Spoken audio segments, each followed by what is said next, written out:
دا خبره داسې په کولاو غوږونو باندې واورئ او د پښتو په ساده جټو الفاظو کې واورئ چې ګورې زمونږ داسې رب دی چې ګناهونه ټول معاف کوي خو شرک نه مني. دا خبره به داسې د زنانو تم رسول غواړي کورونو کې چې زما الله د اویاو میندو نه زیات مهربان دی. حدیث کې راځي پیغمبر علیه السلام په لار باندې روان دی. ستاسو توجه شته؟ د شاته ملګري توجه شته؟ حاضر یې که نه؟ متوجه شه ماته. دا موبایل یې بند کړه چې دا خبره صحیح وکړو. پیغمبر علیه السلام په لار باندې روان دی او یو زنانه د هغه اور بلی. کله چې دا اور تیزی دی اور له پوکې ورکوي دی سره په دې ټوټي باندې او په دې غېږ کې ورسره ماشوم دی نو دا د اور ته خوله نږدې کړي او دا ماشوم لرې کړي او پوکې ورکړي نو اور تیز شي. 4-5 ځله دا عمل وکړو یخني د اور نه بلیږي. پیغمبر علیه السلام سره صحابه دي په لار روان دي. رسول الله صلی الله علیه وسلم بریک شو نو صحابه مو سره ودرېدل. د دې ښځې بار بار دا عمل یې ولیدو. کله ښځو ته قتل په دې نیت چې په سترګو کې خیانت راشي او کله کله قتل په دې نیت باندې وي چې سبق حاصل شي. کتو کې فرق دی. الله فرمایي والله یعلم خائنة الاعین. الله تعالی د سترګو په خیانت او حقیقت دواړو پوهیږي. الله څوک نه چې دوکه کوي. نو صحابه د نظر عبرت باندې ورته ګوري.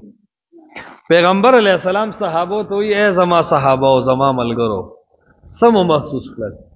صحابو یې د الله پیغمبر دومره ګورو چې دا زنانه ده د اور له پوکې ورکوي دا ماشوم ځکه وروستو کې چې د اور کله بل شي نو دا تپ چېرته د ماشوم دا پتونو نه سوځوي یې نه خو دا معمولي تپ یې مور نه برداشت کوي.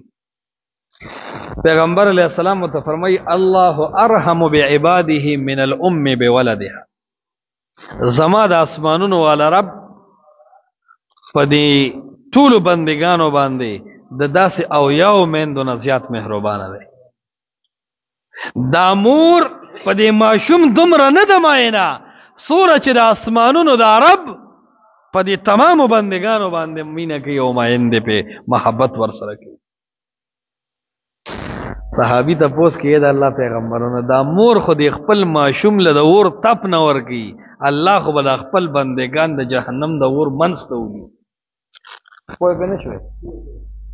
د الله مینه کې خو شک نشته خو دا مور خو د خپل ماشوم د اور تپ له نه ورکوي او رب العالمین خو به پې د جهنم د اور ګرمۍ او د جهنم د اور ځواني به په دې خلکو باندې ژوندی کېږي. نو قانون د دنیا داسې دی که دا ماشوم د مور جامې وسوځوي دا مور یې وجني نه وجني. که دا ماشوم په کور کې سالن کټوې الټه تویږي دا مور یې وجني شړي د کوره. که دا ماشوم د مور نه پیسې پټي کړي او ځان له پې ډېر ګندونه واخلي دا مور یې د بچیتوب نه وباسي شړي معاف کوي چې یو ځل وجاړي چې مور یې پوه نه شو مور یې وایي بچې بیا مه کوه زه استمانه. خو که چېرته کې دا ماشوم ناست دی په کټ کې او دې خپلې مور ته وایي چې ای مورې زما په دې پیدایش کې زما د پلار نه علاوه تا سره پلان کې کاکا او لالا شریک دی نو دا تور سره مور به د داسې ماشوم مخ ته وګوري. نوم که څوک د دې ماشوم واخلي دا مور به برداشت کړي دا به ورته وایي تباه شي او هلاک شي په مخه مې ونه لګې ما خو دا د ګل په شان ځواني سر سپین شو بوډۍ شو ما د سترګو نظر مې لاړ ما خو د ستاسو د عزت او د خپل خاوند د قدر له خاطره پردي سړي ته په ډکو سترګو هم نه دي کتلې په اوچتو سترګو تا زما په هغه ښایسته ځوانۍ او په عزتداره جون باندې د بېحیایۍ داسې داغ ولګو مخ ته مې ونه ګورې پناه شه. اوس دا مور د دې ماشوم سوځولو ته تیاره ده د ده شړلو ته تیاره ده. دا څه وجه وشوه؟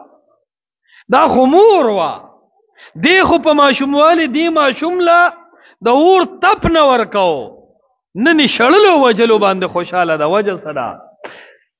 د دې مور په عزت کې او د دې مور په حیا کې او د دې مور په غیرت کې دې ماشوم بل څوک شریک کو دې مور دا شریک برداشت نه کو. نو د یوې تور سرې ښځې په غیرت کې دا شته چې خپل خاوند نه بغیر ځان سره څوک شریک نه برداشت کوي. زمونږ هغه لوی رب چې هغه د دې عرش او فرش مالک دی، د دې غرونو د انسانانو او پیریانو مالک دی، آب په دې خپل الوهیت کې ځان سره پیر بابا شریک کی، کاکا صاحب به شریک کی، تور ډیرې بابا به شریک کی، علی حجویری به شریک کی، شیخ عبدالقادر جیلانی لوی ځوان به ځان سره شریک کی. دا داسې لوی جرم دی، داسې لوی جرم چې دا رب سره شریک کتل داسې دی لکه په مور چې د بے حیايۍ الزام لګي.